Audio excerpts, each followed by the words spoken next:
सबसे पहले मैं वो स्टोरी सुनना चाहता हूँ, रियल लाइफ स्टोरीज, जिन बच्चों की लाइफ चेंज हो। आपको बताऊँ, ऐसे स्टूडेंट हैं जो बीटेक कंप्लीट कर ली, कंप्यूटर साइंस से 8-10 लाख के पैकेज पे जॉब कर रहे हैं, मेरे से मिलते हैं। एआई, मशीन लर्निंग, ऐसे कोर्सेज हैं ऑलरेडी जो वो बच्चा 1 साल 2 साल में कंप्लीट करता है with world's top 50 universities, 100% loan guaranteed. वो बच्चे वो कोर्स करते हैं मास्टर्स के लिए और ऊबर के अंदर 2.5 से 3 करोड़ के पैकेज पे। क्या अगर उसी बच्चे को ये मन हो कि भाई मैं बाहर जाके पढूं बट पैसे इतने हैं नहीं, क्या यहाँ पर कोई अपॉर्चुनिटी निकलती है? तो जब हम बात करते हैं स्टडी अब्रॉड की, आईआईटी का, जैसे तो अनएम्प्लॉयड हैं आईआईटी के बच्चे भी, और आईआईटी में जाना जो 2007-8 से पहले स्टेटस था वो नहीं रहा है अब। आईआईटी के भरोसे जॉब्स आपको नहीं मिली। आज की रेट में लोन तो ले लेंगे, तो ये लोन के प्रेशर में आके भी कहीं लाइफ खराब तो नहीं हो जाएगी? मेरे जो बार्बर थे वो बैचलर्स करी हुई थी उनकी गवर्नमेंट यूनिवर्सिटी, तो उसने कहा भैया मेरे को कुछ बताओ ना, मैं कैसे जा सकता हूँ। मैंने कहा यार तूने पढ़ाई नहीं कर रखी होगी, क्योंकि ऑब्वियसली आपको लगता है कि, बोले भैया मेरा बीकॉम के अंदर 67% है। मैंने कहा यार ये तो बहुत अच्छे हैं, तो आप मेरे से मिल। वो वहाँ गया है और विद इन 2 ईयर्स उसने लोन भी रीपे कर दिया, अपनी डिग्री भी कंप्लीट कर ली और घर पे मकान भी बना लिया, शादियाँ भी कर ली। जो भी आपका इन्वेस्टमेंट है within 2 to 3 years 100% return आ जाएगा। आपने जो भी लोन लेके गए हो या कैसे भी आप गए हो, वो सारा विद इन 3 ईयर्स आप रीपे कर दो।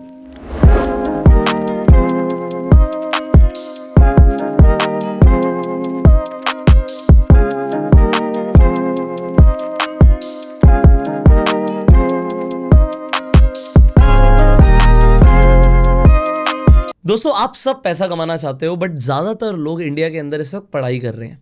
बट पढ़ाई करके पैसे कैसे आएंगे, उसकी गाइडेंस कौन देगा?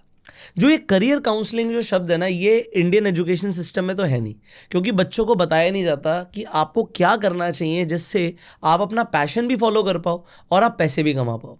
आज के इस पॉडकास्ट से आपको इसका सोल्यूशन मिलने वाला है। अब जैसे ही मैंने बोला पॉडकास्ट, तो मेरे पास एक ऐसे गेस्ट हैं जिनको एक्सपीरियंस है 1 लाख बच्चों के साथ, क्योंकि उन्होंने 1 लाख बच्चों को out of India study abroad के लिए भेजा, और आज उन बच्चों की जो ज़िंदगी है, जो लाइफस्टाइल आप इमेजिन करते हो, वो बच्चे वो लाइफस्टाइल जी रहे हैं। सो आज मैं आपको मिलवाने वाला हूँ with one and only mister Amar Bahada. So Amar ji, आपका स्वागत है हमारे गो सेल्फ मेड शो पर। Thank you so much. So Amar ji, आपके पास बहुत सारे ऐसे बच्चे हैं जो आउट ऑफ इंडिया गए हैं, और सबसे पहले तो ना लोगों को ना वो स्टोरीज सुन के बड़ा मोटिवेशनल लगता है कि जिन बच्चों की ज़िंदगी बदली है। सो ऐसी ज़रूर कुछ ना कुछ स्टोरीज नहीं होंगी जो बच्चे आपके थ्रू आउट ऑफ इंडिया गए एंड वो अपनी फैमिली के लिए भी कंट्रीब्यूट कर पाए। तो अभी सबसे पहले मैं वो स्टोरी सुनना चाहता हूँ, रियल लाइफ स्टोरीज, जिन बच्चों की लाइफ चेंज हुई है। इसके अंदर देखो, आपकी ऊबर, जब हम इमेजिन करते हैं कि ऊबर में बहुत टॉप नॉच पोजीशन पे कोई होगा, तो आप क्या एजुकेशन बैकग्राउंड उसका एक्सपेक्ट करते हो? मे बी कहाँ से पोस्ट पढ़ा ग्रेजुएट होगा, क्या होगा? ज़्यादातर लोग सोचेंगे टॉप यूनिवर्सिटी से पोस्ट ग्रेजुएशन करी होगी। बहुत इंटेलिजेंट होगा, शुरू से ही बहुत आउटस्टैंडिंग परफॉर्मेंस रही होगी। आपको बताऊँ, ऐसे स्टूडेंट हैं जो बीटेक कंप्लीट कर ली, कंप्यूटर साइंस से 8-10 लाख के पैकेज पे जॉब कर रहे हैं, मेरे से मिलते हैं। एआई, मशीन लर्निंग, ऐसे कोर्सेज हैं ऑलरेडी जो वो बच्चा 1 साल 2 साल में कंप्लीट करता है with world's top 50 universities, 100% loan guaranteed. वो बच्चे वो कोर्स करते हैं मास्टर्स के लिए और ऊबर के अंदर 2.5 से 3 करोड़ के पैकेज पे बैठे हैं। क्या बात है। जयपुर से सेम कैंडिडेट है हमारे, गूगल के अंदर 3.5 करोड़ पे है। ये पूरे मेरे आपको एग्जांपल सारी वेबसाइट पे हर जगह मिल जाएंगे। तो मैं ये कहना चाह रहा हूँ कि जो एक्स्ट्रा ऑर्डिनरी पैकेजेस दिख रहे हैं, जो एक्स्ट्रा ऑर्डिनरी बच्चे दिख रहे हैं, वो एक्स्ट्रा ऑर्डिनरी टैलेंट तो है ही ऑब्वियसली, लेकिन जो उनके लिए गाइडेंस है, उनके लिए जो रास्ता बनाने का तरीका है, वो सबसे इम्पॉर्टेंट चीज़ है, और वो रास्ता हम प्रोवाइड करने की कोशिश कर रहे हैं। और वो हम आज से नहीं 10 साल से कर रहे हैं। 1 लाख से ऊपर बच्चे जा चुके हैं। 11 जगह पे हमारे सेंटर्स हैं इंडिया के अंदर, दुबई में है, मॉरिशस में है, हर जगह से हम कोशिश कर रहे हैं। और जो एक रेड रेस है और जाके डिप कर रहा है बच्चा 5 साल 10 साल की स्ट्रगल में, हम उसको पंख देने की कोशिश कर रहे हैं। तो ऐसे बहुत सारे बच्चे हैं जो आपके कंपनी के थ्रू आउट ऑफ इंडिया पढ़ने गए हैं, और उनकी लाइफ अब्रॉड जाने से पहले और यहाँ पर इंडिया में बहुत अलग रही होगी। तो जो सबसे मोटिवेटिंग स्टोरी है आपके पास किसी ऐसे स्टूडेंट की जिसे सुन के पूरी जनता इंस्पायर हो सकती है, तो उसके बारे में आप बताइए आज। सबसे जो एक स्टूडेंट है जिसको मैंने पूरा चेंज होते हुए देखा, एक नहीं इनफैक्ट काफ़ी सारे हैं, लेकिन ये 2-3 स्टूडेंट्स ऐसे हैं जो मैं आपको बताऊं। एक स्टूडेंट था, उसके फादर की गवर्नमेंट जॉब थी, ओके। फादर नहीं रहे और बच्चे ने किसी भी हालत में अपनी बैचलर्स और बीकॉम कंप्लीट करी। उसके बाद में यहाँ पे इंडिया में जॉब लगा टेली परफॉर्मेंस पे, ओके। जो आपका कॉलिंग का काम रहता है। 15,000 रुपये उसकी सैलरी थी। ओके। करीबन 4 साल उसने जॉब करी, 15 से वो पहुंच गया 24,000 रुपये पे। अब उसके साथ प्रॉब्लम ये थी कि वो जॉब छोड़ नहीं सकता, क्योंकि खर्चा घर पे कैसे चलेगा। और ये 90% इंडिया की यही हालत है। मतलब आप देखोगे तो इसी ब्रैकेट में काफ़ी लोग जी रहे हैं। सिस्टर भी है, उसकी शादी करनी है, मदर है, उनका ध्यान रखना है, ब्रदर है, उसका ध्यान रखना है। तो मेरे को कोई प्रोडक्ट सेल करने वो आए थे, तो ऐसी बातों बातों में मेरे को बताने लगे। फिर हमारे को रिलेशन निकला, तो मैंने कहा यार आप बाहर ट्राई करो ना।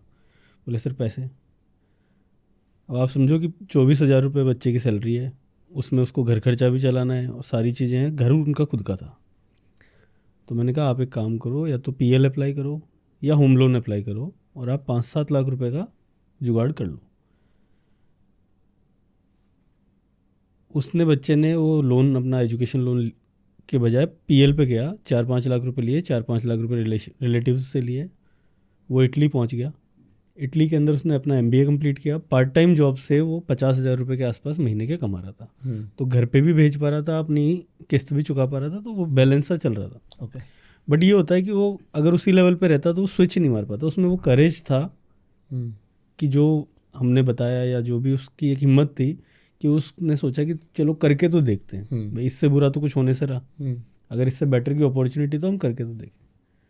आज उस बच्चे की पैकेज है करीबन 55 लाख रुपए। ओके। और ये पूरी स्टोरी जो है 4.5 साल 5 साल पुरानी है। मतलब 4.5 साल पहले वो मेरे पास आया था और आज वो 55 लाख के पैकेज पे बैठा है। ब्रिलियंट बच्चा था, इंग्लिश भी अच्छी आती थी, लेकिन उसका रीज़न क्या है? इंडिया के अंदर एक तो जॉब्स नहीं है, जॉब्स है तो ग्रोथ नहीं है, और ग्रोथ भी किसी तरीके से मिल जाती है तो सर्टेनिटी नहीं है, और एक वैल्यू ऑफ लाइफ जो इंसान की है वो यहाँ पे नहीं है। तो उस बच्चे ने जो करेज करके वो वहाँ तक पहुँचा, आज वो जब भी मेरे से मिलता है तो एक अलग अंदाज़ा है। भी उसने नया घर खरीदा है, शादी करी है सिस्टर की बहुत अच्छे से, मतलब now he is in a different league. तो जब ऐसे लीग चेंज होती है ना किसी बच्चे की, तो दैट गिव्स अस स्ट्रेंथ कि यार हम सही कर रहे हैं। ऐसे ही सिमिलर टाइप की स्टोरी है। बच्चे ने SSC की तैयारी कर रहा था। आपको पता है गवर्नमेंट जॉब्स की क्या हालत है, हम सबको पता है कितना सक्सेस रेट है। बच्चे के 78% थे बीटेक कंप्यूटर साइंस में। ओके।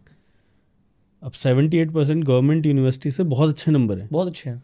बट वो SSC की तैयारी कर रहा है, जिसमें पुलिस और ये जो इनकम टैक्स ऑफिसर और ये सारे बनते हैं, उसकी तैयारी कर रहा। 5 साल बीत गए उसको। मतलब बीटेक कंप्लीट हो गई होगी उसकी 22 की एज में, वो 27-28 साल का हो गया और गवर्नमेंट जॉब की तैयारी करे जा रहा है। मतलब 5 years of his premium youth age, जिसको हम कहते हैं, जिसमें एनर्जी होती है सब, वो आपने आपके 5-6 साल एक सरकारी नौकरी के पीछे गवा दी, और आप 78% वाले बच्चे हो। सेम यूनिवर्सिटी ऑफ पीसा है, उसके अंदर हमने एरोनॉटिकल इंजीनियरिंग में उस बच्चे को डाला। Okay. Aerospace and aeronautical engineering masters course के अंदर कुछ 1 लाख रुपए उसकी फ़ीस थी साल की।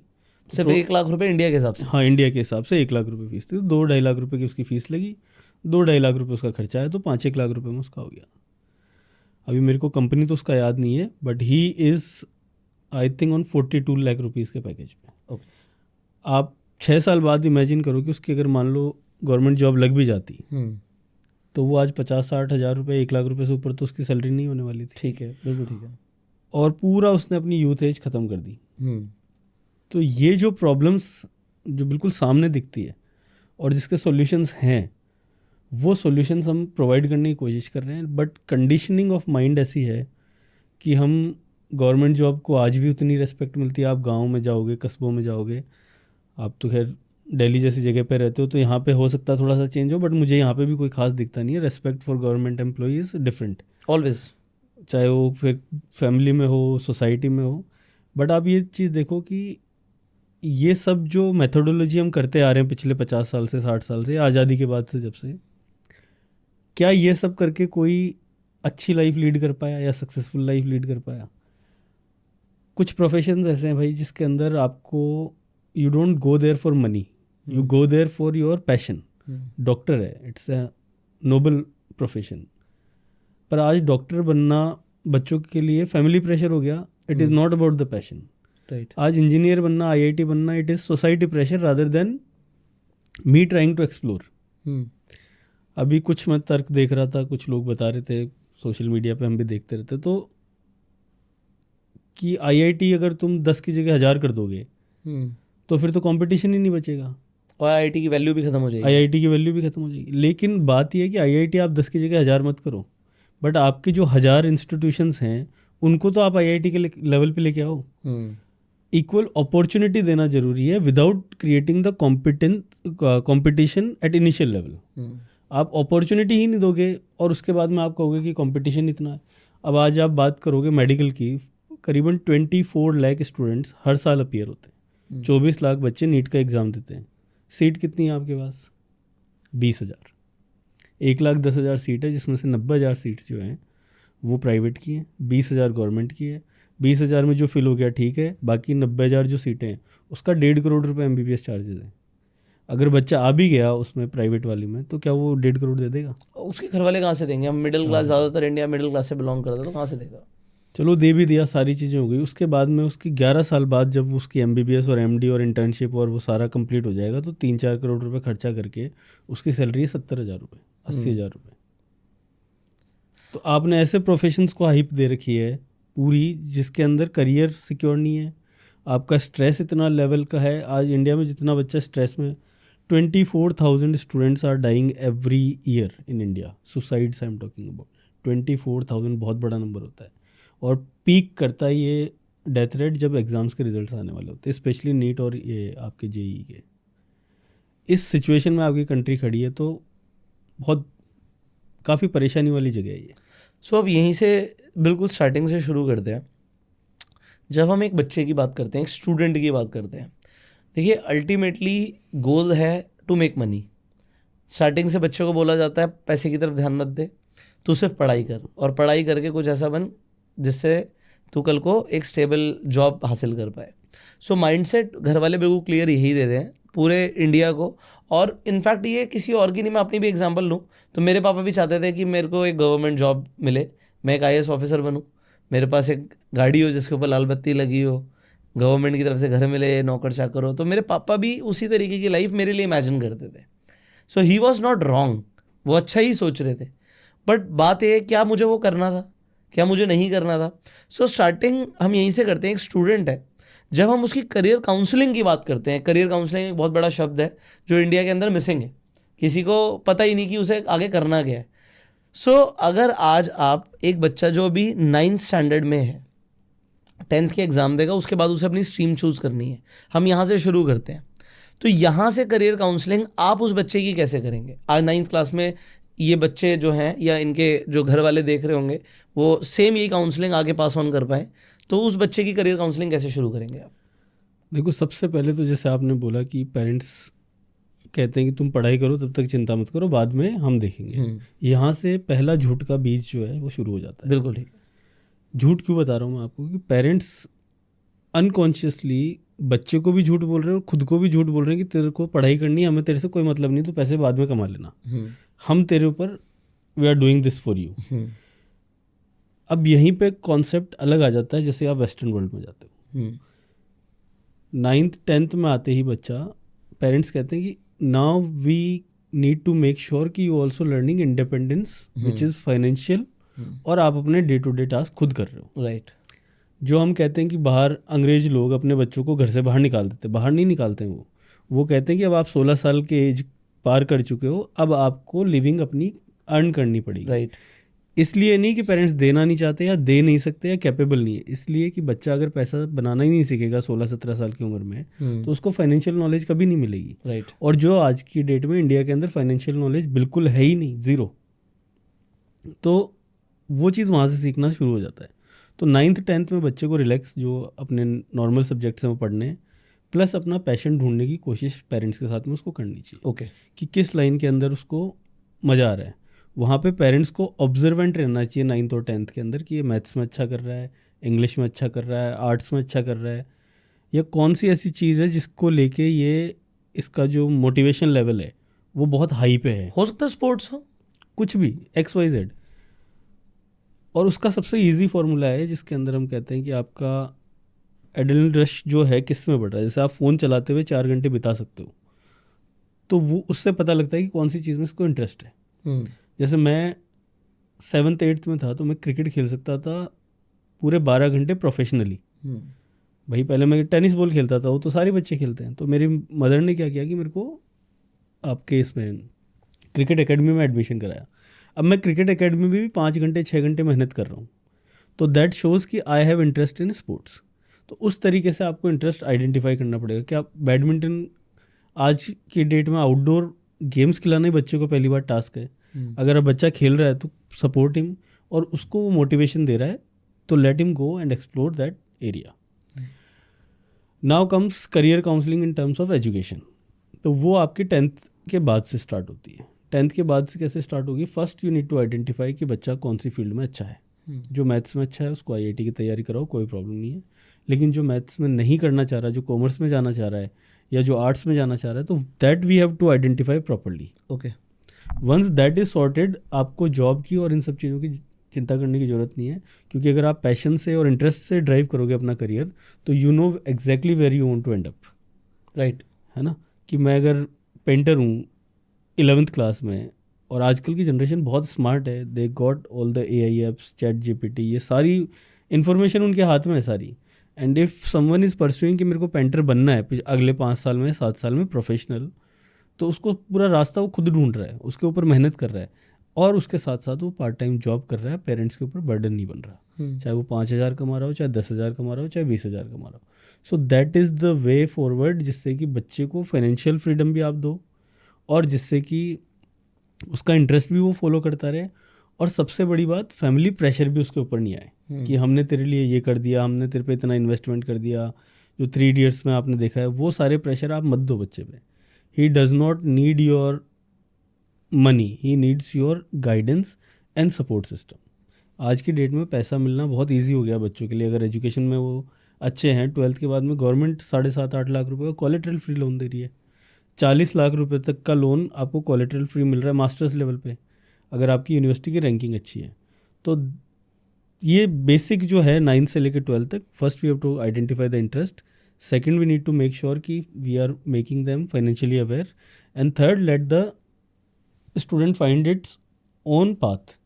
Late him meet the people, let him find out कि यार अगर उनको स्टॉक्स में समझना है तो let them come and talk to you, let them do your short courses. इस तरीके की चीज़ें बच्चों को आपको करने दो उनको, बट डोंट टेल देम कि यार डॉक्टर ही तुझे बनना है। You are finishing all the possibilities. आपने लास्ट में एक टप्पा लगा दिया कि डॉक्टर ही बनेगा। अब ना वो डॉक्टर बनना चाह रहा, ना वो बन सकता, ना आप उसको बना सकते, और आपने एक पूरा स्ट्रेस सोसाइटी के अंदर क्रिएट कर दिया, जिससे अनएम्प्लॉयमेंट, आपका जो स्टूडेंट्स है वो ड्रग्स की तरफ, इधर उधर कहीं भी, सारा आपने इकोसिस्टम खराब कर दिया just because of your social ego satisfaction. That is the situation. So आपने ये बोला कि 9th 10th क्लास के बाद बच्चे का जहाँ पर भी इंटरेस्ट दिख रहा है, पेरेंट्स को ऑब्जर्वेंट होना पड़ेगा। आपने ऑब्जर्व किया भी ये बच्चा मैथ्स में बहुत अच्छा है, इसके साइंस में भी इंटरेस्ट है, आपने IIT डिस्कवर किया, और क्योंकि उसका इंटरेस्ट है वो वहाँ पर करने के चांसेस उसके बहुत ज़्यादा हैं, बहुत ब्राइट है। तो वहाँ से तो आ जाता है कि हम इंडिया के अंदर क्या पॉसिबिलिटी के साथ बच्चे को गाइड कर सकते हैं। अब अगर हम इंडिया की बात करें, चलो इंडिया के उसने किसी अच्छे कॉलेज से अपनी BTech करी भी, मैं IIT की बात नहीं कर रहा हूँ क्योंकि IIT में सब नहीं जा सकते, अगेन सीट्स लिमिटेड है। Even the student is bright enough, competition उसे फेस करना पड़ेगा क्योंकि ब्राइट भी फिर बहुत है इंडिया में, इंडिया की पॉपुलेशन इतनी ह्यूमंगस है। सो अगर उसी बच्चे को ये मन हो कि भाई मैं बाहर जाके पढूं बट पैसे इतने हैं नहीं, क्या यहाँ पर कोई अपॉर्चुनिटी निकलती है? भाई स्टूडेंट ब्राइट है, मार्क्स अच्छे आए, पैसे कुछ ऐसे बहुत एक्स्ट्रा ऑर्डिनरी नहीं है घर वालों के पास, limited they can spend, but उस बच्चे का मन है कि मैं बाहर जाके पढूं, एक ग्लोबल एनवायरनमेंट मुझे मिले, वहाँ से और पॉसिबिलिटी निकल सकती हैं।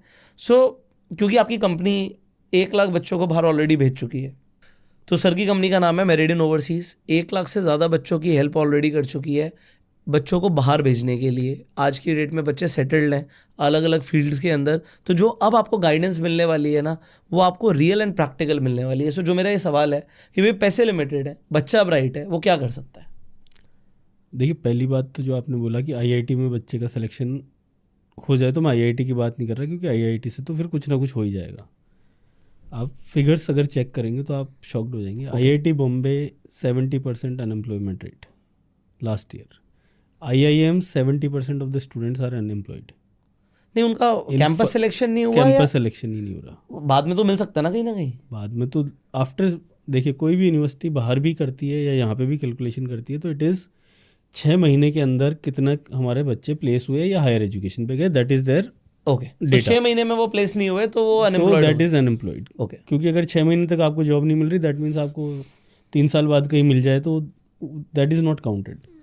बट जो एक, देखिए आईआईटीज़ में आज हम, जो आईआईटीज़ जिन्होंने स्टैंड करी थी, नेहरू जी की आईआईटीज़ बनाई हुई है, अगर आज नेहरू जी का विज़न होता, हालांकि वो नहीं रहे अब, उस ज़माने में उन्होंने आईआईटीज़ क्रिएट कर दी थी।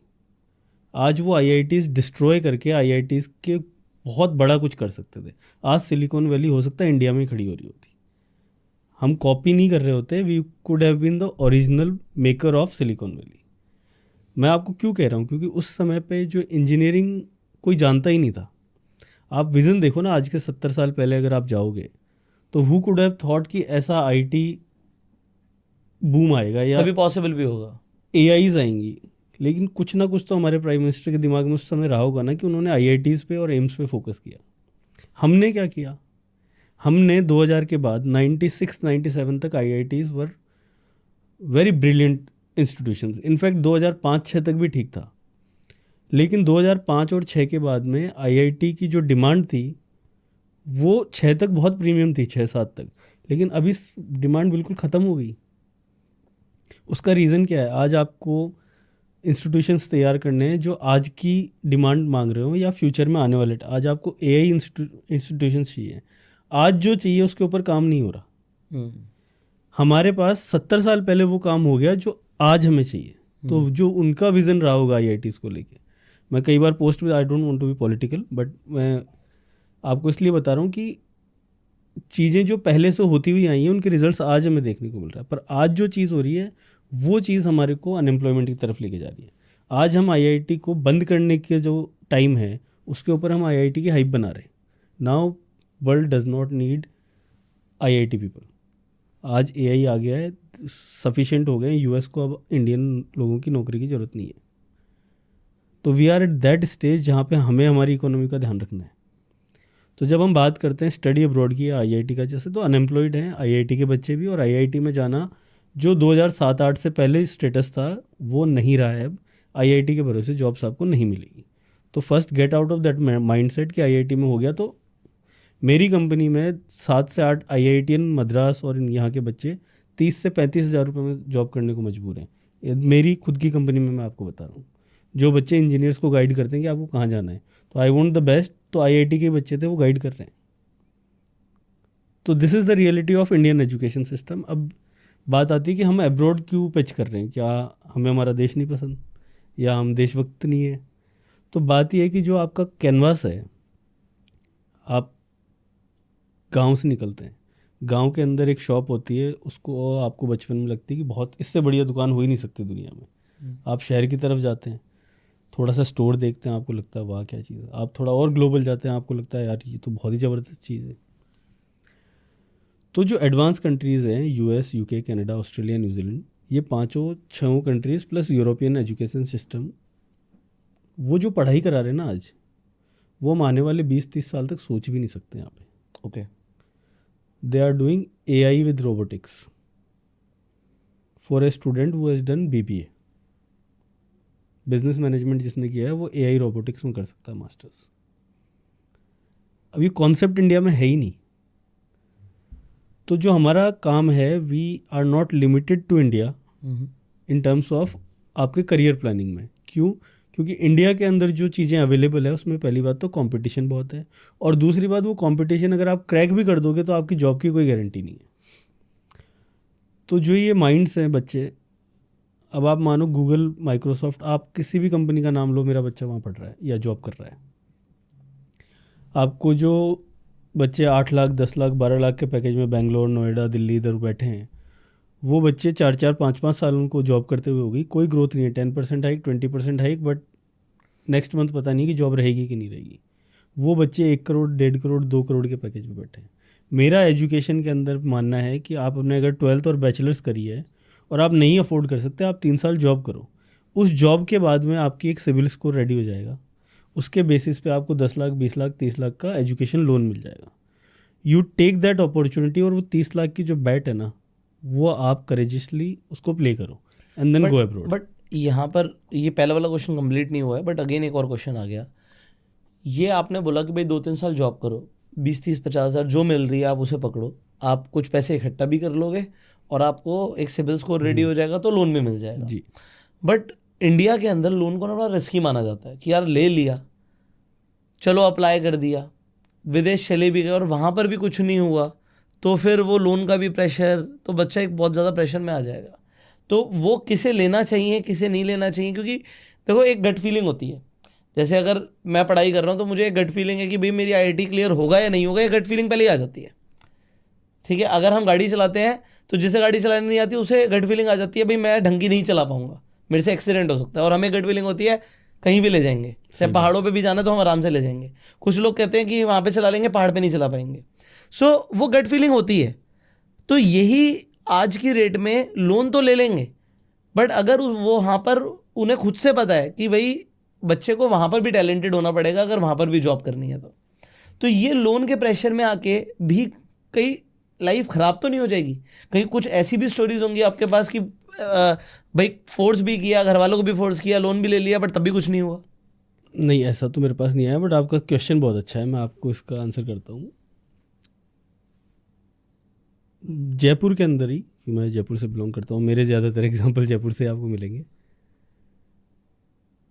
मेरे जो बार्बर थे वो बैचलर्स करी हुई थी उनकी गवर्नमेंट यूनिवर्सिटी से, और बार्बर इंडिया में कितना 25,000 30,000 50 जो भी वो एक्सपेंसेड। हाँ, तो उसने कहा भैया मेरे को कुछ बताओ ना, मैं कैसे जा सकता हूँ।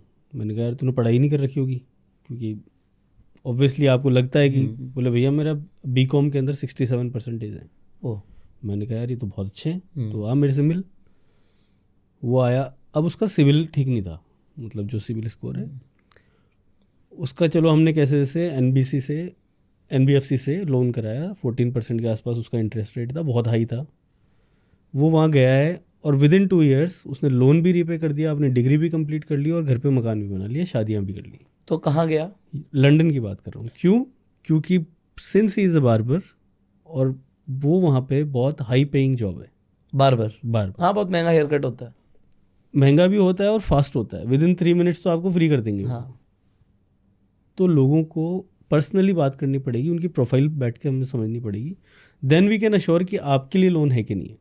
अब जैसे मैं यहाँ से बात कर रहा हूँ तो इट इज़ फॉर एवरीवन, लेकिन सबके लिए तो नहीं हो सकता। तो उसने वहाँ पे कोर्स कौन सा किया?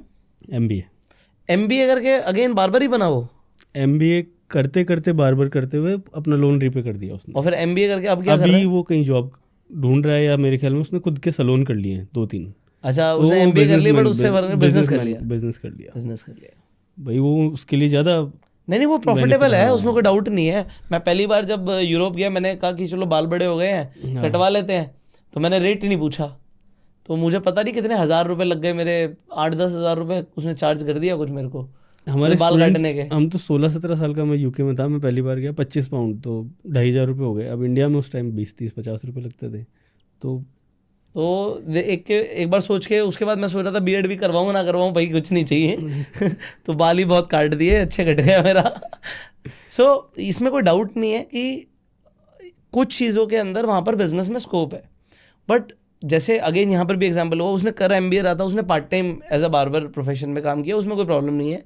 बट पॉइंट ये है कि लोगों को इंडिया के अंदर भी, मैं ऑनेस्टली बताता हूँ, इवन हम अपनी कंपनी के लिए भी हायर करते हैं, डिग्रीज ले आते हैं लोग, बट टैलेंट होता है 0। डिग्री आप IIT की ले आओ, बट आपसे बात करके मुझे पता लग जाएगा कि भैया आप हमारे काम आओगे या नहीं आओगे। सही बात। तो even if you have a degree from a prestigious college, companies cannot offer you a job because you are not talented, आप में स्किल्स नहीं है. So coming back to the question, क्योंकि उससे पहले वाला रह गया था, वो ज़्यादा इंपॉर्टेंट था कि पैसे कम है तो स्कोप क्या क्या है, क्या कर सकते हैं. देखो अभी आउट ऑफ इंडिया स्कोप क्या है? आउट ऑफ इंडिया का ही सबसे पहली बात तो कि जो मैंने आपको बताई दिया, लोन लेके आप जा सकते हो. और अगर आपके पास लिमिटेड पैसा है, लोन अगर आपको नहीं मेरा बेसिकली फाइनेंशियल प्लान ये है कि आपके पास अगर 2-3 लाख रुपए भी हैं तो भी आप बाहर जा सकते हो, आपके पास 2 करोड़ है तो भी आप जा सकते आप 2-3 लाख से शुरू करो. हो. तो 2-3 लाख में मैं आपको बता दूँ, पूरा यूरोप खाली पड़ा है. ओह, पूरा यूरोप बुढ़ा हो रहा है, नौकरी करने वाले लोग नहीं है, नौकरी करने वाले लोग चाहिए. ठीक है. अब आप पिज़्ज़ा की डिलीवरी करो चाहे पिज़्ज़ा की कंपनी ओपन करो, वो आपके टैलेंट के ऊपर है. ठीक है. लेकिन आपके जो 2-4 लाख रुपए हैं, मैं आपको गारंटी दे रहा हूँ यहाँ से आपके पॉडकास्ट के थ्रू, जो भी आपका इन्वेस्टमेंट है एजुकेशन के लिए बाहर जाके पढ़ाई आपको करनी पड़ेगी, दैट इज़ मैंडेटरी, पास तो करना ही पड़ेगा. जो भी आपका इन्वेस्टमेंट है within 2 to 3 years 100% return आ जाएगा आपको. आपने जो भी लोन लेके गए हो या कैसे भी आप गए हो, वो सारा विद इन 3 ईयर्स आप रीपे कर दोगे. कंडीशन एक ही है कि आपको पढ़ाई करनी पड़ेगी. तो 2 लाख रुपए कैसे है इटली के अंदर और बाकी यूरोपियन कंट्रीज़ के अंदर. इंडिया में जैसे NRI कोटे के अंदर सीट्स की प्राइस बढ़ी रहती है, वैसे ही UK, ऑस्ट्रेलिया, कनाडा, इन कंट्रीज़ में भी बढ़ा के वो इंटरनेशनल फीस लेते हैं. लेकिन यूरोप एकमात्र ऐसी कंट्री है क्योंकि पॉपुलेशन नहीं है. आपने कई बार देखा भी होगा इटली के अंदर 1 रुपये में घर मिल रहा है या इस तरह ऐसे के. आर्टिकल्स आते हैं. तो वो उसका रीज़न ये है कि पॉपुलेशन बहुत ओल्ड हो रही है और लोग कम है वहाँ पे. तो आपकी जो एजुकेशन है वो लोकल फीस ही आपको देनी है. तो 50,000 आप उनकी वेबसाइट पे देख सकते हो. गवर्नमेंट यूनिवर्सिटीज़ हैं and are ranked in top 300 world wide. हमारी कोई IIT भी नहीं है उसके अंदर.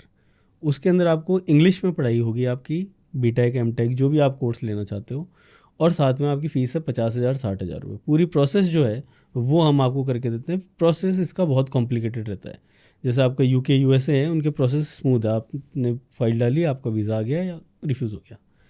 यूरोप का प्रोसेसिंग बहुत लेंदी है, बहुत लेंदी है. जिन कि आपको स्कूल से आपका वेरिफिकेशन स्टार्ट होता है, फिर आपका मिनिस्ट्री, HRD आपका जिसने सर्टिफिकेट दिया है, तो सर्टिफिकेशन को वेरीफाई करना ही, क्योंकि डॉक्यूमेंट्स को लेके वो बहुत स्ट्रिक्ट है, तो वो सारा वेरिफिकेशन प्रोसेस है. फिर आपका HRD, अपोस्टाइल, और ऐसे करके करीबन 8 से 10 चेक पॉइंट्स हैं जो आपको क्लियर करने होते हैं.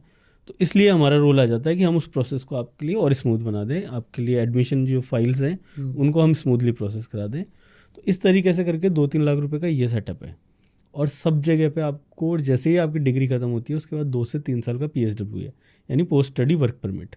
तो वो जो टाइम है पोस्ट स्टडी वर्क परमिट का, वो आपको इतना पे आउट कर देगा कि जितना आपका लगा उससे 2-3 टाइम्स आप घर वापस भेज दोगे. राइट. तो आप ये देखो कि अगर आप मास्टर्स इंडिया में कर रहे हो MBA, तो ढंग की कॉलेज में आप जाओगे तो 5-10 लाख रुपए तो यहाँ भी लगनी है. बिल्कुल लगना है.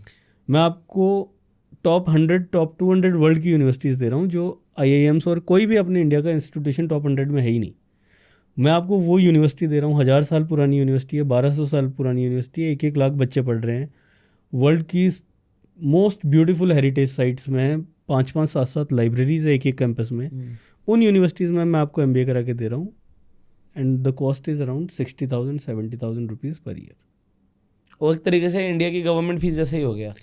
मेरे गवर्नमेंट का जैसे आप कह रहे हो जैसे मेरी कॉलेज की फीस थी 5-6 हज़ार रुपये. हाँ, तो गवर्नमेंट सेम वो गवर्नमेंट यूनिवर्सिटी हो गई. हाँ.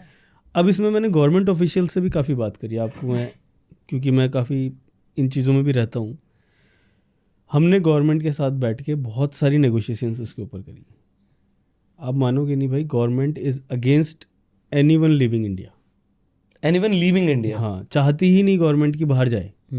जैसे हमें कहते हैं ना कि हम बाहर नर्सेज एक्सपोर्ट करेंगे, हम टीचर्स एक्सपोर्ट करेंगे, गवर्नमेंट चाहती ही नहीं कि बाहर आदमी भी जाए इंडिया से. क्यों? क्योंकि जैसे ही इंडिया से बाहर कोई व्यक्ति जाता है, इंडियन गवर्नमेंट की लाइबिलिटी उस पर 10 टाइम्स बढ़ जाती है. अगर उसको कुछ भी हो गया तो गवर्नमेंट को जिम्मेदारी, उसको लाने की जिम्मेदारी. आपने यूक्रेन में भी वॉर के टाइम देखा, आपने बांग्लादेश में देखा. अभी कहीं भी कुछ भी हो जाता है तो गवर्नमेंट के लिए वो सबसे बड़ी समस्या हो जाती है. तो गवर्नमेंट इस समस्या में जाना ही नहीं चाहती. और स्पेशली उन लोगों के लिए तो बिल्कुल नहीं जाना चाहती जो स्टूडेंट वीज़ा पे और इस पे जा रहे हैं, क्योंकि दे नो कि इनको वापस लेके आना बड़ा टास्क हो जाएगा.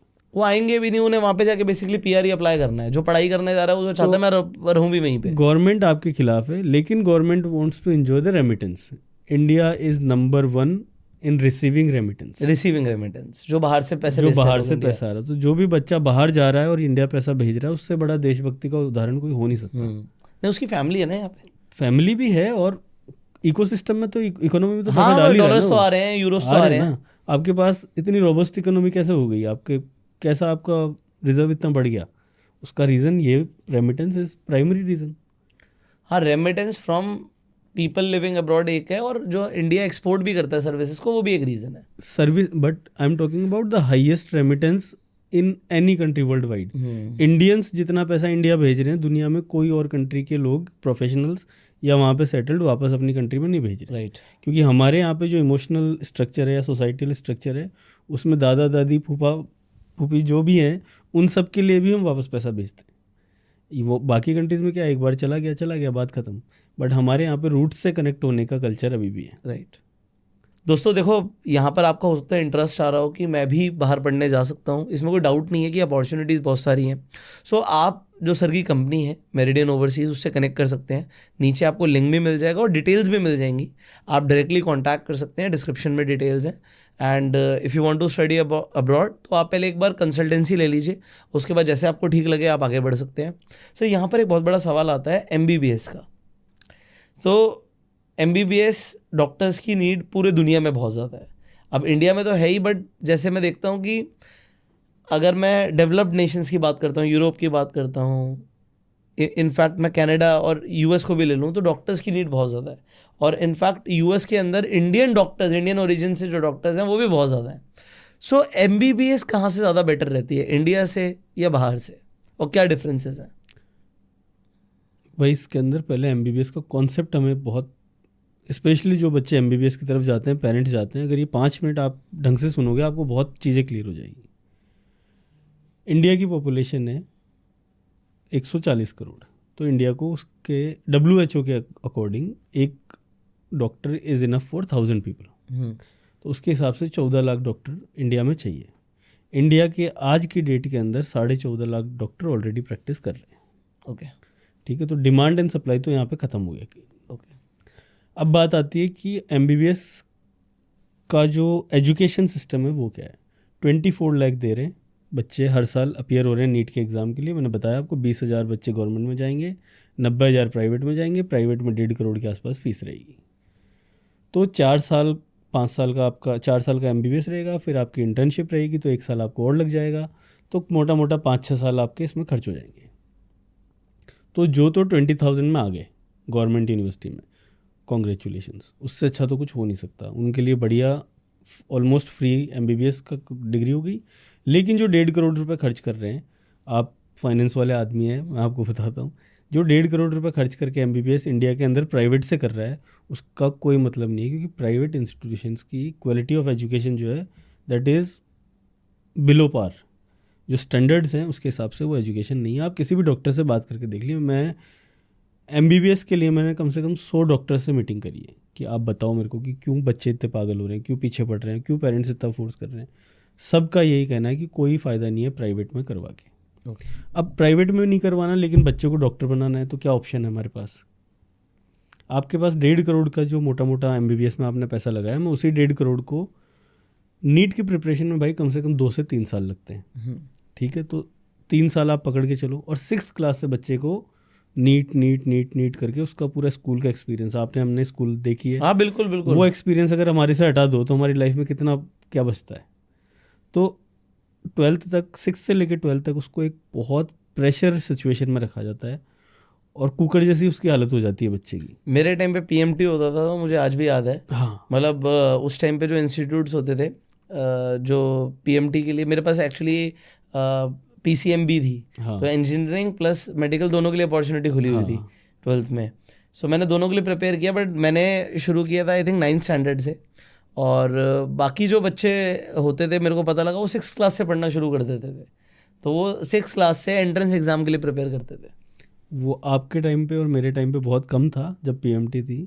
आज वो प्रेशर बहुत ज़्यादा नहीं, गुना बढ़ चुका है। ओके। क्योंकि उस टाइम जो कोचिंग्स थी वो FITGI और एक आध वैसी हाँ थी। बिल्कुल बिल्कुल थी। आज जो कोचिंग्स है, आकाश था PMT के लिए स्पेशलिस्ट, और FITGI था आपका IIT के बिल्कुल, लिए। आज वो कोचिंग्स आपके स्कूल में घुस चुके हैं। अच्छा, स्कूल में ही आ गए हैं? स्कूल के अंदर ही आ चुके हैं आप। ओके। अभी आपने देखा ये जो फिजिक्स वाला का चल रहा है, 100 schools they are trying to capture for preparation of IIT और ये सब, प्लस आपकी गवर्नमेंट जॉब। तो जो चीज़ें, वही मैं वापस आता हूँ MBBS पे ही, नहीं तो फिर टॉपिक भटक जाएगा। तो MBBS की सिचुएशन है ये, 1.5 करोड़ रुपए और करीब 5 साल आप पढ़ाई मान लो और 3 साल की प्रिपरेशन मान लो, तो 8 साल का ये गेम हो गया। 8 साल 1.5 करोड़ और MBBS की डिग्री, उसके बाद में 30,000 रुपये की जॉब। ये बॉटम लाइन है। अब कोई बच्चा 1 लाख पे चला जाए तो that is a different story, लेकिन 1 लाख पे नहीं जाएगा क्योंकि वो 20,000 बच्चे मैंने पहले ही साइड कर दिए जो गवर्नमेंट में चले गए। 30-40 हज़ार रुपये की जॉब है, 8 साल का आपका पीरियड है और उसके बाद में 1.5 करोड़ का आपका इन्वेस्टमेंट है।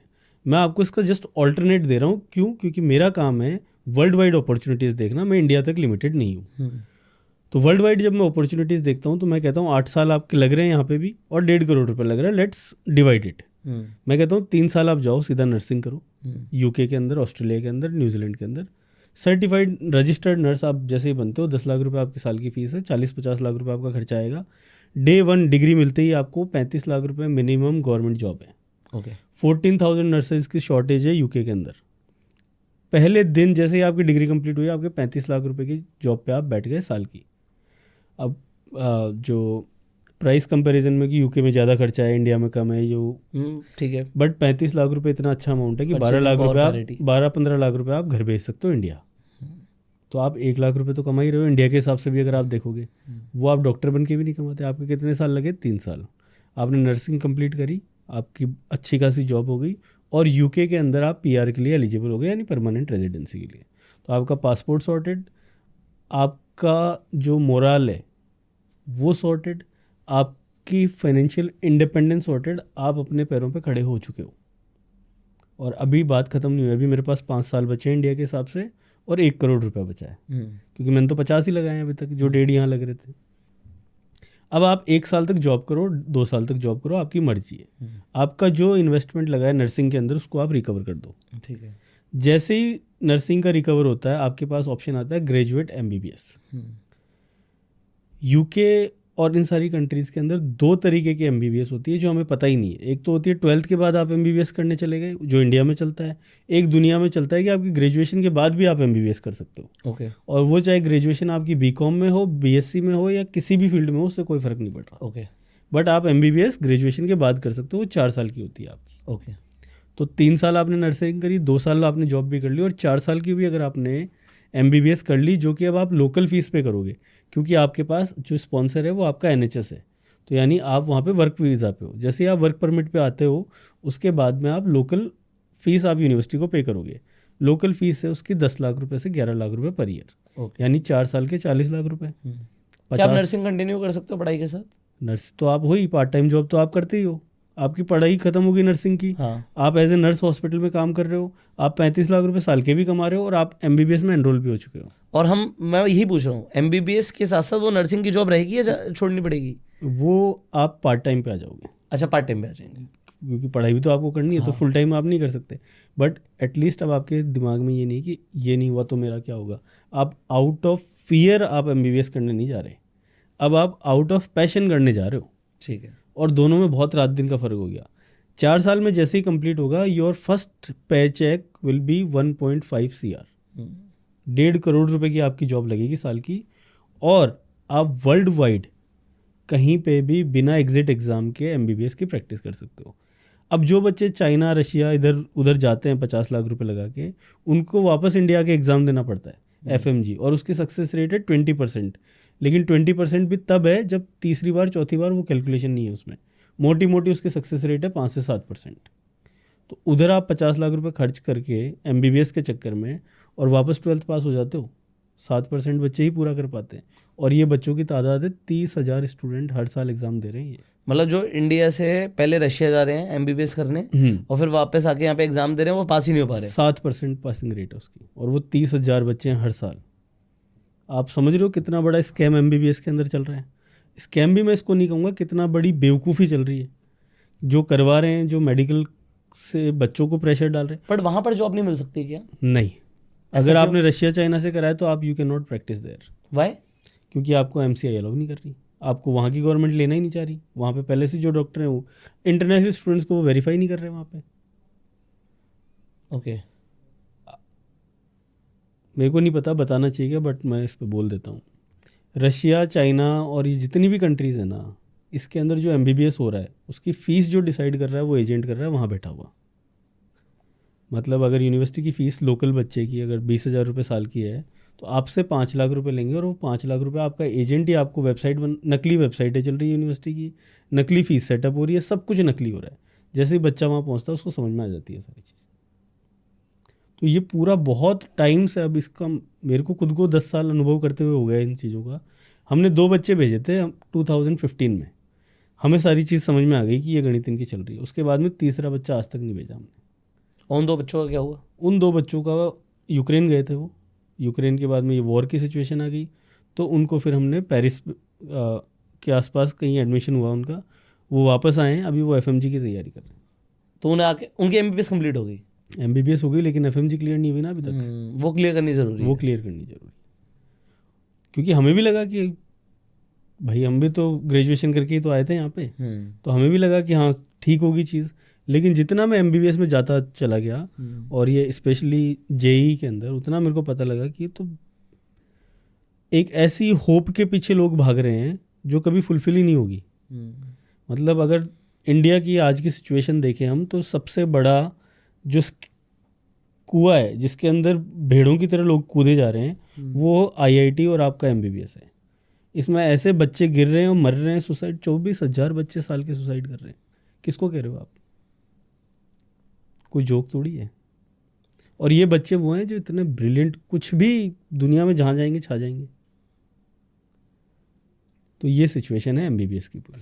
I think that answers your question. यहाँ पर अब एग्जांपल मैं अपने भाई की बात करता हूँ। अभी वो ग्रेजुएशन कर रहा है, अभी वो BBA कर रहा है। अब BBA के बाद मान लीजिए मेरा और उसका खुद का भी मन है कि वो कहीं बाहर से मास्टर्स करे। सो अब उसके लिए क्या अपॉर्चुनिटी निकलती है? उसके लिए मैं बताता हूँ आपको। फर्स्ट तो वी हैव टू आइडेंटिफाई कि BBA के अंदर he is not a brilliant student, हाँ he is a average student. 60%, हाँ मान लीजिए उतना, 55, हाँ इतना ही होगा, मैंने कभी उसके मार्क्स नहीं देखे, सॉरी। तो पहली बात ये है कि BBA के अंदर कौन से सब्जेक्ट में उसका इंटरेस्ट है। ओके मोटा मोटा 3-4 सब्जेक्ट होते हैं, तो मैं अलग अलग आपको बताता हूँ। अकाउंट्स आ गया आपका? नहीं है, मैं उसका भी ऑप्शन दे देता हूँ। अकाउंट्स के अंदर आपका मास्टर्स इन प्रोफेशनल अकाउंटिंग है। ऑस्ट्रेलिया, UK, कनाडा सब जगह ऑप्शन है और बहुत अच्छी पैकेजेस हैं। दूसरा है कंप्यूटर साइंस। ओके, है उसके पास? I have no idea. Computer science अगर उसके पास है तो masters in enterprise resource planning, okay, 50 to 60 lakh rupees per year starting salary. 42,000 seats हैं इसके लिए ऑस्ट्रेलिया गवर्नमेंट के पास। ओके, लास्ट ईयर जो फिल हुई है दैट इज़ 17,000, बाकी पूरी खाली पड़ी है। इसके अलावा आपके पास है मास्टर्स इन आपका ये AI, artificial intelligence and robotics. Okay, UK के अंदर है, 12 से 15 लाख रुपए का कोर्स है, सेम सैलरी सेम चीज़ें। उसके बाद में आपका बिजनेस मैनेजमेंट आ जाता है, तो बिजनेस विद AI। अभी बिजनेस मैनेजमेंट में उसका इंटरेस्ट है। हाँ, तो बिजनेस विद, अभी क्या हो रहा है ना कि आपके जो ट्रेडिशनल कोर्सेज चलते आ रहे थे कि बिजनेस मैनेजमेंट हो गया, supply chain management, project management और ये सारे, अब ये मैनेजमेंट को आपको टेक्नोलॉजी के साथ मर्ज करना पड़ेगा तो ही आपका करियर बन सकता है। क्योंकि अभी आप देख रहे हो अपना बिजनेस है दोनों का, आज हम कितना टाइम तो मैनेजमेंट वाली चीज़ों पे देते हैं और कितना टेक्नोलॉजी पे देते हैं एज ए ओनर। हमारा 70 to 80% हम टेक्नोलॉजी पे फोकस करते हैं कि हमारा CRM ठीक हो जाए, हमारा वेबसाइट्स अच्छे से चले, हमारा सब ऑटोमेशन की तरफ जा रहा है। सब ऑटोमेशन। तो हमें वो बंदा चाहिए जिसको मैनेजमेंट भी आता हो और टेक्नोलॉजी भी समझ में आती हो। अब हमें सिर्फ मैनेजमेंट 5 आदमियों को खड़े रह के देखने वाला नहीं चाहिए। नहीं चाहिए, अब एक बंदा चाहिए जो 5 सिस्टम को देख ले, 5 सिस्टम को देख ले, या उन 5 को कम से कम ऑटोमेट करके दे हमें। तो we have to look into these courses, और ये कोर्सेज यहाँ नहीं है अवेलेबल सर। सो अब मैं अपने भाई की बात करता हूँ। मान लीजिए उसे बिजनेस में इंटरेस्ट है, आपने बोला बिजनेस विद AI एक स्कोप है। सो कौन सी यूनिवर्सिटी और कौन सी कंट्री से होगा ये? अब वो डिपेंड करता है। उसका मान लीजिए उसका US में इंटरेस्ट है, US में पढ़ना चाहता है वो। नहीं, US में इंटरेस्ट नहीं बनाना, उसको 2 चीज़ों पे ध्यान देना है। First is what is budget, ठीक है। Second is what is his interest. Okay, अब जैसे AI में इंटरेस्ट है और बजट पूरा है तो target for top 20 world universities, लेकिन बट पढ़ाई में अच्छा नहीं है, परसेंटेज कम है, वहीं में आ रहा था। अब परसेंटेज कम है तो we can target top 200 universities. There is a DRS method इसमें भी। हम ड्रीम यूनिवर्सिटीज़ करेंगे कि चलो इसकी 60% आ गई बच्चे की, तो इसमें बेस्ट पॉसिबल सिनारियोज क्या हैं वर्ल्ड वाइड। फिर हम रियलिस्टिक जाएंगे कि इनमें करीब करीब हो सकता है, और फिर हम जाएंगे सिक्योर यूनिवर्सिटीज़ के अंदर कि इनमें तो आना ही आना है। तो हम 9 यूनिवर्सिटीज़ पकड़ेंगे। हमारी कोशिश रहेगी कि आपको ड्रीम यूनिवर्सिटी में एडमिशन कराएं, लेकिन हम बाकी 6 ऑप्शन भी लेके चलेंगे क्योंकि इनटेक एक ही है। एक बार मिस हो गया तो फिर आपको पूरा 1 साल वेट करना पड़ेगा। राइट। तो this is how we process the applications. और फिर पर्सनलाइज वो रहता है सारा। मेरे काफ़ी सारे मेरिडियन ओवरसीज़ के इंस्टाग्राम चैनल है, तो अगर आप उन पे देखोगे तो course wise we have discussed कि आपने इस फील्ड के अंदर ये सब्जेक्ट कर रखा है तो आपके लिए ये ऑप्शन है, इस सब्जेक्ट में ये कर रखा है तो आपके लिए ये। MBBS पे बहुत डिटेल्स में वीडियोज़ हैं, हर कोर्स हर सब्जेक्ट के ऊपर specific videos, specific market job. और उससे भी बड़ी अपॉर्चुनिटी है जो लोग यहाँ पे ग्रेजुएशन करके 2-4 साल जॉब कर चुके, और अगर उनको पे राइज नहीं मिल रही, 5 लाख 3 लाख के पैकेज पे बैठे हैं, 50-60 लाख पे जाना है, उनके लिए study abroad is mandatory. So what is the best time to apply to study abroad? अभी वो 2nd ईयर में है मान लीजिए, तो उसे कब करना चाहिए? फाइनल ईयर के एंड में, या अभी से कैसे करना चाहिए? पहला तो 3 कैटेगरी है। UG के अंदर आप 11th आपकी जैसे ही कंप्लीट हो जाए उसके बाद में आप एप्लीकेशन डालना स्टार्ट करो। 11th से ही? 11th के एग्ज़ाम जैसे ही ख़त्म हो गए, you are ready to apply for your university. Okay. 12th की आपको मार्कशीट नहीं चाहिए, 12th की प्रिडिक्टेड मार्कशीट चाहिए। ओके। कि लगभग इतने नंबर मेरे आ जाएंगे, उसके बेसिस पे एप्लीकेशन हो जाती है। आ गए तो आपका एडमिशन कंफर्म हो जाएगा, नहीं आए तो कैंसिल हो जाएगा। ओके। उसके अलावा UG है, जो PG के लिए जब जाते हैं तो आपका जब अंडर ग्रेजुएशन का फाइनल सेमेस्टर बच रहा हो उससे पहले आप एप्लीकेशन डाल दो। अगर आपने UG कंप्लीट कर ली, 2-3 साल का जॉब है तो आप कर सकते हो। लेकिन ये ध्यान रहे कि अगर आपकी बैचलर्स कंप्लीट हो गई और आप मास्टर्स के लिए जाना चाह रहे हो 3 साल बाद, तो ये जो गवर्नमेंट जॉब की तैयारियां या एंट्रेंस की तैयारियां हैं, ये अगर आप कर रहे हो तो आप बाहर नहीं जा सकते, क्योंकि ये गैप हो गया आपका। ऐसा वो गैप कंसीडर कर लेते हैं? हाँ, कि आपने इस पीरियड में कुछ नहीं किया, क्योंकि ऐसा कोई एग्ज़ाम वहाँ एग्जिस्ट ही नहीं करता जिसके लिए आप 4 साल वेस्ट करोगे। आप समझो ना, ये आपकी 22 से अगर 26 की एज है तो this is your peak of creating your career. और उसमें आप कह रहे हो कि मैंने एक ऐसी नौकरी देखी सरकारी जिसके लिए मैंने 5 साल ख़राब कर दिए। मतलब ये कॉन्सेप्ट बाहर समझ ही नहीं आता लोगों को। जो हमारे यहाँ पे कोर कॉन्सेप्ट है वो वहाँ पे वेस्ट कॉन्सेप्ट है। तो ये चीज़ है कि गैप आपका नहीं आना चाहिए। गैप आ रहा है तो एप्लीकेशन नहीं हो पाएगी, हो ही नहीं पाएगी, फिर आपका वीज़ा ही नहीं आएगा। नहीं, उसका कोई रीज़न दे, कोई मेडिकल रीज़न दे। जेन्युइन तो 6 महीने 12 महीने हो जाएगा, इससे ज़्यादा कितना होगा। ओके। लेकिन आप देखो ना 70% मेरे पास भाई ऐसे आते हैं कि सर ग्रेजुएशन तो हो गई, उसके बाद कुछ नहीं किया, या उसके बाद कहीं। तो उनका क्या होता है फिर? कुछ नहीं हो सकता, फिर वो वहाँ पे ख़त्म हो गया ना उसका करियर। वही तो पेन है देश का, वही तो हम ख़त्म करना चाह रहे हैं कि आपकी ग्रेजुएशन हो गई, अभी भी आप क्लियर नहीं हो, आप आओ बात करो, बहुत सारे सॉल्यूशंस हैं।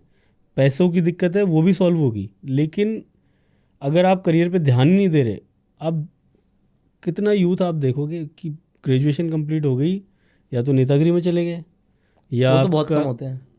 बहुत ज़्यादा है नेतागिरी वाले। अच्छा, आपके दिल्ली में कम हो गया अभी थोड़ा। हाँ, हमारे उधर देखो आप सारे सब नेता बन रहे हैं, सब नेता बन रहे हैं। या फिर आपका उसके अंदर जा रहे हैं, क्या कहते हैं, आपको किसी दुकान पे बैठने लग गए ऐसे ही। हाँ, वो तो कोई शोरूम पे बैठने लग गया। अच्छा, जॉब भी कर रहे हैं तो सैलरी अकाउंट में नहीं आ रही, कैश में ले रहे हैं, कैश इन हैंड कर रहे वो हैं। बेवकूफ़ है थोड़े से। तो वो कैश इन हैंड वाला भी बेकार हो गया। बेवकूफ़ है, उसका कुछ बना ही नहीं। ना उसका सिविल बना, ना उसका फाइनेंस बना, कुछ नहीं बन रहा। अच्छा, अगर जैसे ग्रेजुएशन के बाद जॉब करी और फिर अप्लाई कर रहा तो उसको हाईली कंसिडरेट करा जाता है। हाईली? ओ, क्योंकि मास्टर्स का कॉन्सेप्ट जो है ना वो ऐसा है कि आपको कुछ आता है and you want to specialize in it. Right. तो जैसे आपको सेल्स करना है, अब आपका सेल्स में 3 साल का एक्सपीरियंस है मार्केटिंग का, आप जॉब कर रहे हो, आपने प्रोडक्ट्स बना दिए, आपने एड्स बना दिए, अब आप एप्लीकेशन डाल रहे हो मास्टर्स इन मार्केटिंग के लिए, तो उस एप्लीकेशन को ज़्यादा वेटेज मिलेगा क्योंकि आपको पहले से ही काम आता है। तो अब जो आपको मास्टर्स में पढ़ाया जाएगा आप उसमें रेलेवेंस ढूंढ पाओ। और जैसे अगर सैलरी आ रही है, मान लीजिए 15-20 हज़ार रुपये भी आ रही है, बट अगर वो 3 साल कंसिस्टेंटली आई है, हाँ, तो वो एक प्लस पॉइंट है। अमाउंट का डजंट मैटर, बस अकाउंट में आनी चाहिए दैट मैटर्स। हाँ भाई कैश में मत लेना। हाँ और अब तो 12 लाख तक वैसे ही फ्री है। नहीं मैं तो लोगों को समझाता हूँ, कई बार ऐसा होता है कि मतलब इंडिया के अंदर आज भी कैश चलता है, तो मैं समझाता हूँ कि भाई सैलरी है जो भी है टोटल इंसेंटिव भी अकाउंट में डलवाओ, इट बिल्ड्स समथिंग ना, वो आपकी प्रोफाइल तो बिल्ड हो रही है, कल को किसी भी लोन के लिए अप्लाई करोगे तो भी तो वही प्रोफाइल मानी जाएगी। 30 से 40 करोड़ का पोर्टफोलियो है गाँव में लोगों का, गाँव में बता रहा हूँ मैं आपको। ITR है 2 लाख रुपए की, है ही नहीं।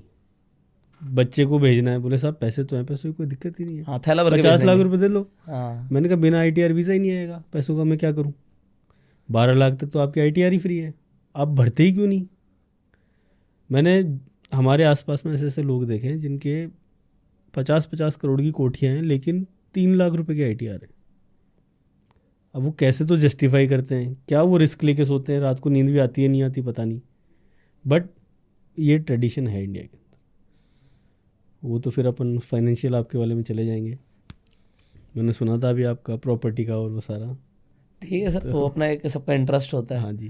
ना मेरा नहीं बट उसके अंदर वही आपने बताया ना, importance of filing the income tax, आपके सिबिल स्कोर सुधारना, उसी से तो आपका पोर्टफोलियो बिल्ड होगा। मेरा और एक क्या है। कज़न ब्रदर है, बुआ जी का बेटा है, उन्होंने हमें बताया भी नहीं, वो अमेरिका उन्होंने भेजा उसे पढ़ने के लिए, और उसने पायलट के प्रोग्राम के लिए किया, हमें बुआ ने बताया बस पढ़ रहा है, और वो बाहर हॉस्टल में रहता है, तो कुछ ज़्यादा बताया नहीं, और वो हॉस्टल में रहता है, अब हमें इतना मतलब भी नहीं।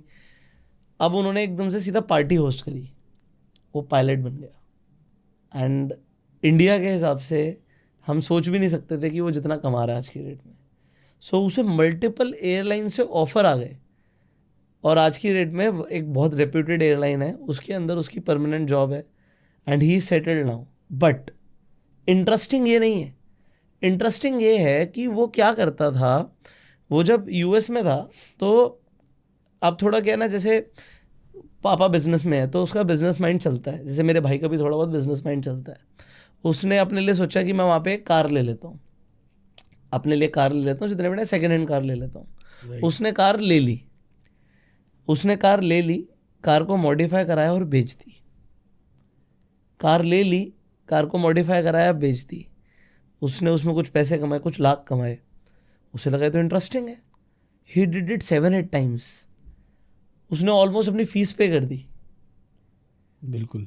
He had a business mind कि भाई गाड़ी है, गाड़ी कहाँ से सस्ती मिल सकती है, कैसे करना होता है, उसका जो भी सिस्टम है, but he did it. I don't know मतलब इट इज़ अलाउड और नॉट, मेरे को उसका लीगैलिटीज नहीं पता। इट इज अलाउड, आप बिजनेस भी कर सकते हो, 40 आवर्स आप जॉब भी कर सकते हो वाइल स्टडिंग, जब आप पढ़ाई कर रहे हो।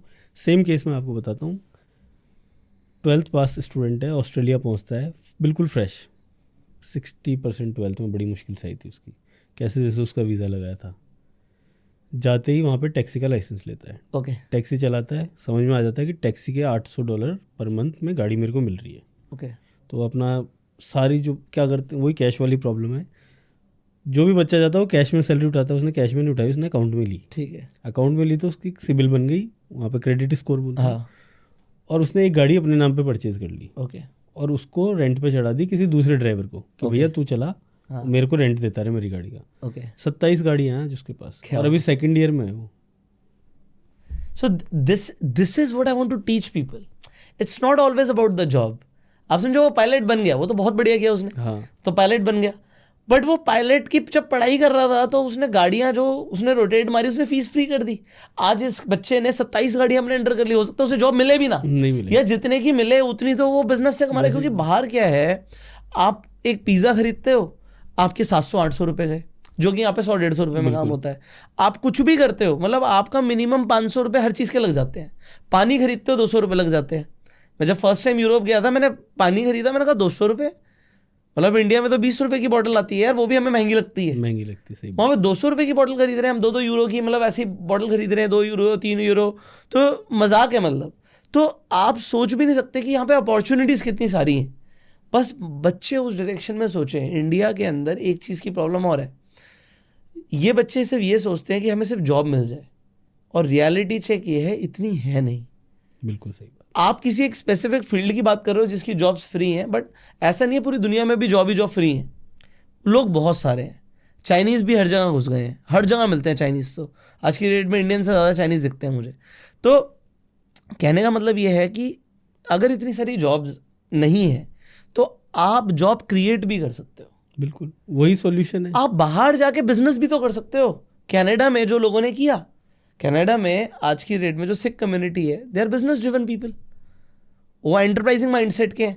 जो यूएस के अंदर गुजरातीज ने किया, आज की डेट में एथेनिसिटी वाइज बात करें तो गुजरातीज अमेरिका के अंदर सबसे अमीर लोग हैं।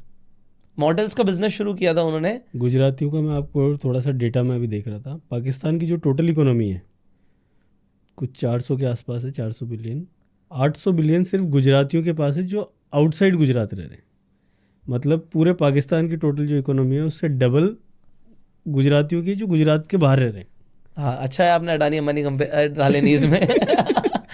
तो इतना बड़ा चंक जो है, all about the mindset. Yes, उनकी एथनिसिटी में, जैसे अब हमारी जैन कम्युनिटी है, इंडिया की सबसे high income tax paying community है। So this community has enterprising mindset, उनका एंटरप्रेन्योरियल माइंडसेट है, जो वो कुछ भी करते हैं, जॉब करते हैं, करें, उसके बाद उसमें कुछ बिजनेस ढूंढते हैं। इसका कोर जो रीज़न आ गया ना भाई, वो वापस वही आ गया जो मैंने आपको बताया था कि 8th 9th से बच्चे को फाइनेंशियल इंडिपेंडेंस की तरफ धकेलो। राइट। अब आप वहाँ पे कुशन बन जाते हो, ग्रेजुएशन के बाद में आप उसे धक्का मार बिल्कुल दो, रावण की तरह निकल के आते हो। हाँ। कि तेरे पे इतना वो लगा दिया, वो कर दिया।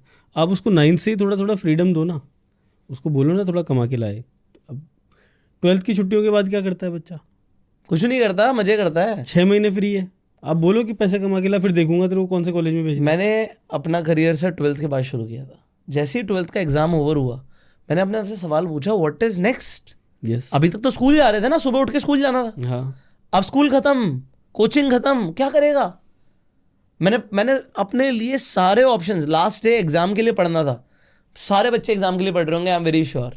मेरा मैथ्स का एग्जाम था, आखिरी दिन, मुझे आज भी पता है।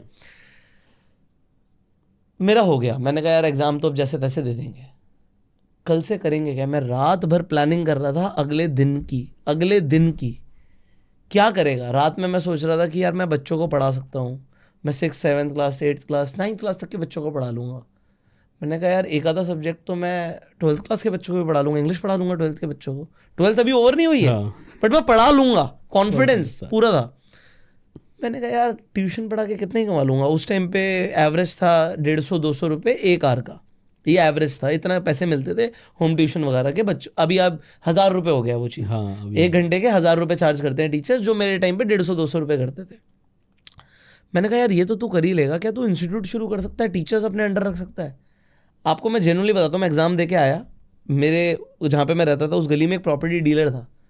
मैंने पापा से पूछा, पापा मेरे को 1 लाख रुपए तक आप स्पॉन्सर कर दोगे, मतलब इतना इन्वेस्ट करना पड़ेगा, कैन यू डू दैट? क्या करेगा? मैंने कहा इंस्टीट्यूट को। क्या पागल हो गए, अभी तेरे मार्क्स आए नहीं। मैंने कहा मतलब मुझे करने दो। मतलब मैंने बोला, तो मेरी मम्मी ऐसी थी कि यार ठीक है इसे करना है तो let him do, we will figure it out. So मैं 12th के एग्ज़ाम दे के घर आया हूँ और उस प्रॉपर्टी डीलर के पास गया हूँ कि मुझे एक इंस्टीट्यूट खोलना और जगह दिखाओ। एंड कमाल की बात क्या थी उस टाइम पे, ये एक इंस्पायरिंग स्टोरी है कि ऐसा बोलते हैं ना कि अगर आप किसी चीज़ को दिल से चाहो तो पूरी कायनात उसे आपसे मिलाने में लग जाती है। उसने उस टाइम पे मुझे एक इंस्टीट्यूट दिखाया डायरेक्टली। 12,000 रुपये रेंट था उसका महीने का, और मुझे चलाया इंस्टीट्यूट मिल गया। ऑल फर्नीचर सेट, रिसेप्शन बना हुआ, एसी मुझे लगाने थे, एसी मैंने लगाए, और कंप्यूटर वगैरह मैंने लगाए, वो मेरी इन्वेस्टमेंट हुई। Complete institute with the classroom setup, desk वगैरह नॉर्मल थे बट कोई प्रॉब्लम नहीं, बोर्ड वगैरह लगा हुआ था, रिसेप्शन बना हुआ था, बहुत अच्छा मिल गया आपको पूरा एज इट इज। और चलाए में फायदा क्या था कि वहाँ की कम्युनिटी को पता था कि यहाँ पे एक इंस्टीट्यूट था बिल्कुल। किसी ने छोड़ दिया या नहीं है, आपको मिल गया 12,000 रुपये भाड़े में। और कमाल की बात है, जो वहाँ के ओनर थे उन्होंने मुझे बहुत हेल्प करी, ही गाइडेड मी, क्योंकि उन्होंने इंस्टीट्यूट चलाए हुए थे, उन्हें पहले से भी पता था, तो he was into the education field only. So उन्होंने मुझे हेल्प करी। तो क्या हुआ, जब आप एक एफर्ट मारते हो ना लाइफ में, तो एक हाथ आप बढ़ा रहे होते हो और भगवान दूसरा हाथ पकड़ के खड़ा होता है। बट अगर आप हाथ जेब में डाल के रहोगे तो कुछ नहीं होगा। सो आपको हाथ बढ़ाना पड़ेगा, कोई ऊपर खींचने वाला है, बिल्कुल सही बात, आपको हाथ तो ऊपर करना पड़ेगा ना। सो आप इवन इंडिया से बाहर जाते हो, आपको हाथ तो ऊपर उठाना पड़ेगा। आपको बाहर एजुकेशन भेजने का सबसे बड़ा रीज़न भी यही है। जैसे ही आपने फ्लाइट में बोर्ड किया, अब आप अकेले हो गए, अब आप अकेले हो गए तो अब आप ऊपर ही देख रहे हो कि कुछ तो जुगाड़ कर भाई।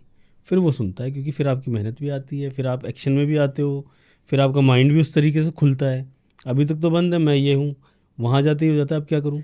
देखो जैसे ही अब क्या करूँ में जाता है, वो स्ट्रगल इतना जाता है कि फिर भगवान यहाँ पे ऐसा एक ही बड़ी अच्छी स्टोरी है, मैं बताता हूँ लोगों को। मैंने ना सर कभी भी शादी से पहले कभी अपने कपड़े नहीं धोए थे, कभी भी, नेवर। ठीक है, कपड़े धोए छोड़ो, कभी कपड़े लगाए भी नहीं थे बैग में। कभी बैग में कपड़े नहीं लगाए थे, हमेशा मेरी मम्मी ने लगाए थे। मतलब इतने पैम्पर्ड चाइल्ड थे हम कि मम्मी ही सारे काम करती थी। तो कभी भी घूमने जा रहे हैं, पहले तो कहाँ ही घूमने जाते थे, वैष्णो देवी वगैरह जा रहे हैं या किसी पिलग्रिमेज यही पे जा रहे हैं, चलता कहीं जा रहे हैं, तो मम्मी ही बैग लगाएंगी। अब मैं जब हनीमून पर गया तो मेरी वाइफ से लड़ाई हुई और लिटरली वो धूप में जाके बैठ गई। हुआ क्या, मतलब I was expecting this, expectation थी मेरी कि भाई अब हो गया, हम यहाँ से जाएंगे तो मेरे कपड़े वही रख देगी बैग में। मेरी एक्सपेक्टेशन थी, आई वॉज नॉट इंडिपेंडेंट, सो मेरी एक्सपेक्टेशन थी। मैंने बोल दिया तू बैग लगा दे। कह रही मैं क्यों लगाऊं, तुम अपना खुद लगाओ, मैं अपना लगाऊंगी। मैंने कहा ये क्या बात हुई। मतलब एक हल्का सा बात होती है कि भाई आप हस्बैंड हो, एक वाइफ है, तो कुछ उस दिन से मेरी सारी एक्सपेक्टेशन खत्म हो गई। सारे बैग मैं ही लगाता हूँ आज तक। मैं लोगों को बता देता हूँ उसका बैग भी मैं ही लगाता हूँ। तो हमारी हनीमून पे लड़ाई हुई, लिटरली फाइट हुई कि भाई इतना सा काम बोला ये नहीं कर सकती। कह रही मैं क्यों करूं, सही बात है। Why should I, you should do it. मतलब अगर आप मान लो आप किसी ट्रिप पे जा रहे हो, एग्जाम्पल है सर, बड़ा फनी है कि आप गए हो 4 दिन के ट्रिप पे, आप लेके गए थे 3 अंडरवेयर, तो एक तो आपको धोना पड़ेगा और उसे सुखाना पड़ेगा ड्रायर से। अब ये मैं वाइफ को कैसे बोलूँ, ये तो मुझे पता ही नहीं था, क्योंकि मम्मी तो पहले से ही करके रखती थी सारी चीज़ें।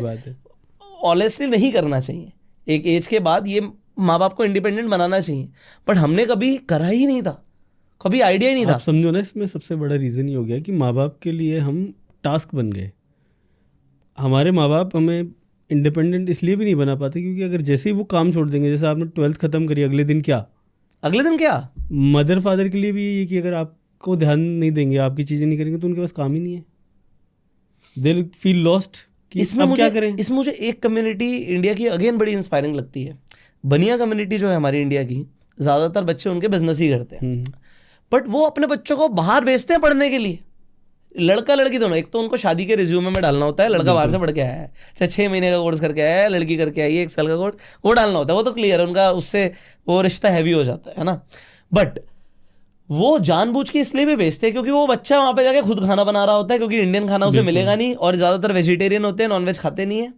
वो कुकर सब कुछ लेके जाते हैं, फिर उन्हें अपने कपड़े भी धोने हैं और उन्हें वो इंडिपेंडेंस सीखने को मिलती है। बिल्कुल, ये मैंने अभी नया कल्चर देखा है, ये मैंने पहले नहीं देखा था। नहीं, अभी मेरे पास कोलकाता से काफ़ी लोग आते हैं, हाँ, आप ही की कम्युनिटी से, और इसके अंदर सबसे बड़ी बात है कि इतने वेल ऑफ हैं, पैसों की तो कोई प्रॉब्लम नहीं है, तो they just want to make sure कि बच्चा वहाँ सेफ है।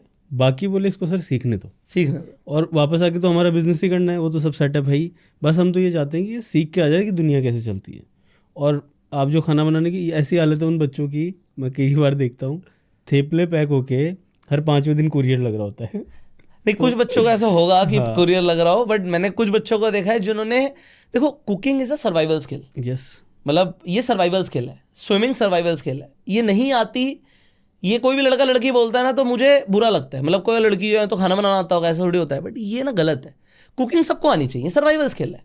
आप कहीं फंस जाओ, आपको कुछ पानी गर्म करना भी नहीं आता तो ये तो गलत है ना, आपको स्टोव चलाना नहीं आता, बेसिक चीज़ें तो आनी चाहिए। हाँ, तो बेसिक सर्वाइवल स्किल्स आनी चाहिए।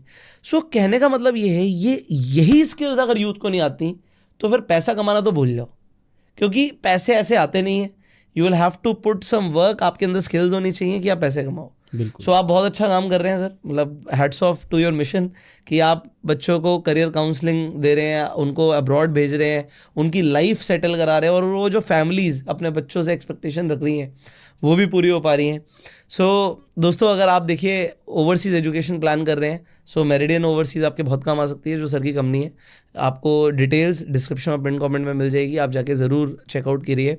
और सर को दोबारा बुलाएंगे, क्योंकि मेरा मन तो बिल्कुल नहीं कर रहा कि आपसे बात ख़त्म करी जाए, बट होता क्या है, ज़्यादा वीडियो लंबी हो जाती है तो लोग देखते नहीं हैं। सो अगर आपको सर के साथ अगेन नेक्स्ट वीडियो चाहिए तो कॉमेंट में लिखिएगा नेक्स्ट वीडियो, जिससे मुझे पता लगेगा आपको इस टॉपिक के ऊपर इंटरेस्ट है, हम दोबारा से वीडियो लाने की कोशिश करेंगे। एंड सर के यूट्यूब चैनल का लिंक भी आपको डिस्क्रिप्शन में मिल जाएगा, डू सब्सक्राइब। एंड हम आपसे मिलेंगे अगली वीडियो में, तब तक के लिए Subscribe this channel, click on the bell icon, share this video. You go self-made and Jai Hind.